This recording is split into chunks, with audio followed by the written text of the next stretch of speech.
It's now coming up to 8 minutes to 12 o'clock. Time for a rub of the relic. My name it is Paddy. I'm called Pecker Gun. What? Aye. Apparently, page 821 in the Yellow Pages, Peter will get sorted out with his alternative medicine or whatever it is he's looking for. Yes. Page 821, the Yellow Pages. What does it say there in page 821 of the Yellow Pages? It gives you a list of all the... Homeopaths. Yeah. It's a handy thing to know. There's a lady on the phone I think you'll like. Where is she? She's on one. Hello, good morning. Hello. Yes, hello. Hi, how you doing? I'm fine, thank you. Who's that? Sherry. Sherry. Sherry. Sherry. Okay, Sherry. Where are you from, Sherry? Well, originally Halifax, Nova Scotia, Canada. Very nice. And I now live in Vancouver, Canada, and I come over to Belfast about 3 months out of every year. Why do you do that? Do you have friends or relatives here? No, I didn't when I first came, but I have friends here now. I just I always wanted to come, and when I finally came over, I just fell in love with the place. Great. What do you do when you come here? You just hang about and kind of travel about a bit, or what do you do?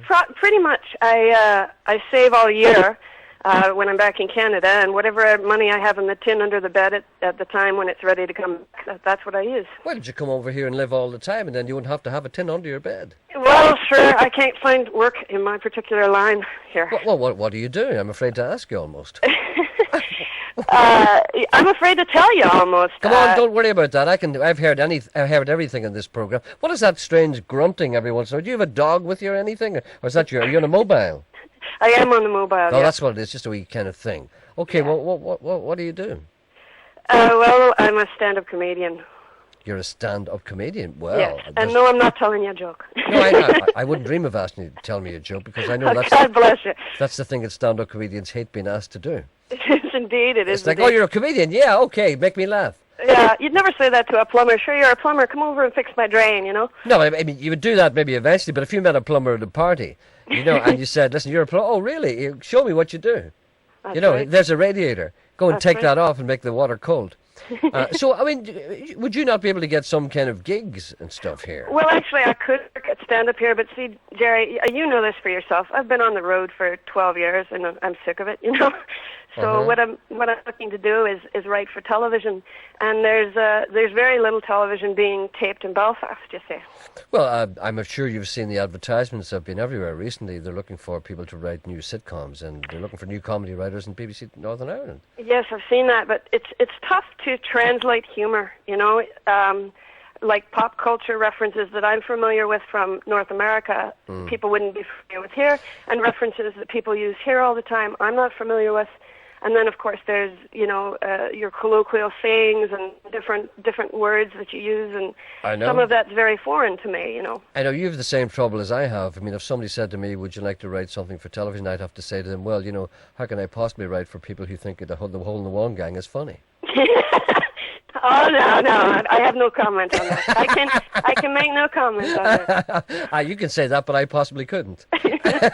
Well, what do you think you're going to do? You're going to go back to Halifax? Hopefully you're going to go back to Canada, maybe. Well, it looks like I'm going to go to New York City for a little while. Mm-hmm. Well, how long have you been at the old stand-up comedy? How long have you been treading the boards? 12, more than 12 years. You told me 12 years. That's a long time. A very long time. Are you not getting discouraged at all? No, it's not that. I can't duck ashtrays anymore. You know, I'm in my late 30s now, and I just can't face it. Well, I mean, there are many instances of people who've trod the boards longer than you have. Yes, absolutely. I mean, do you love it still? Oh yes, I do. I do enjoy the craft. I have a lot of respect for the craft. But it's very difficult for me to be funny. I'm not a naturally funny person. It's a lot of hard work. Well, if you're not a naturally funny person, may I suggest that maybe the wrong occupation for you is a stand-up comedian? Exactly. That's why I'm looking to write drama.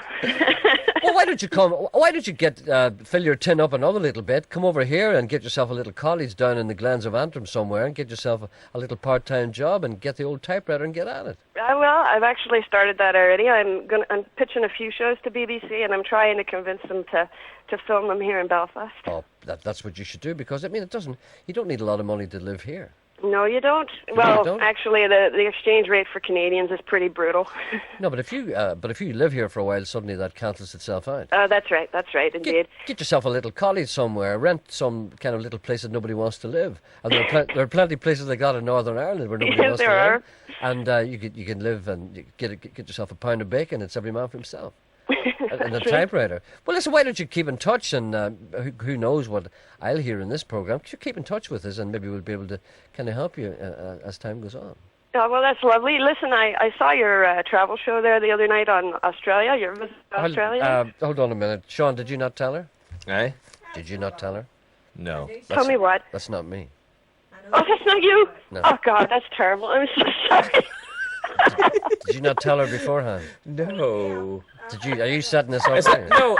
You told her to say that. Excuse me, Didn't is you? Sherry talking about the program that was on last night? Yeah, she said she enjoyed it. She saw my program in Australia last night. Did you tell her to say that?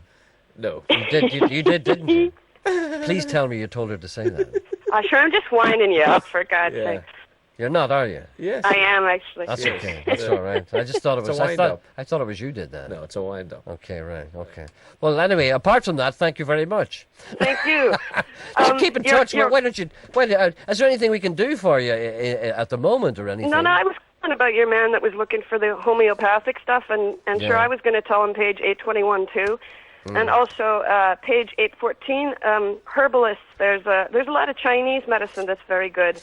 Vancouver has a very large Asian population, and we have a really strong alternative medicine scene. Yeah.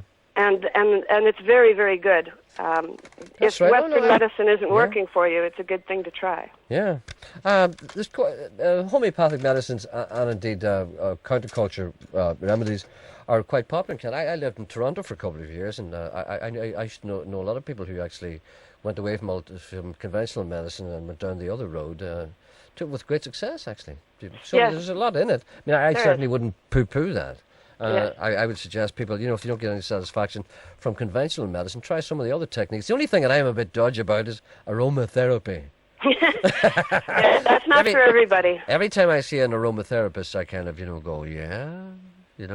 Well, it is nice, but some of the scents are far too strong for most people. It's a nice smell, but I don't think it really does a lot for you, to be honest with you. No. I mean, it's like saying, smell that rose, get rid of your arthritis. It doesn't kind of work somehow.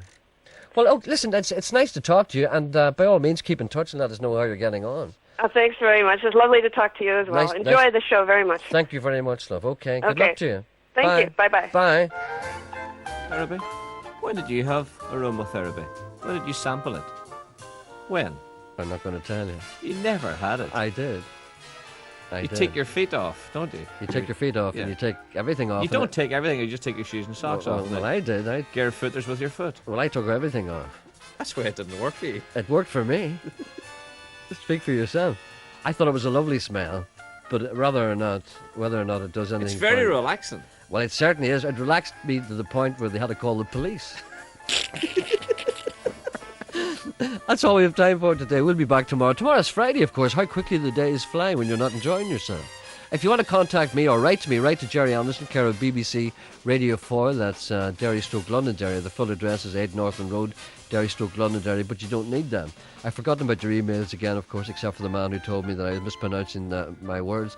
Why doesn't he go and listen to Radio 4 like all the rest of them? We'll be back tomorrow at 10:30. Complaints Day. I can't wait. Politicians are lining up to fight with David. It's 12 o'clock.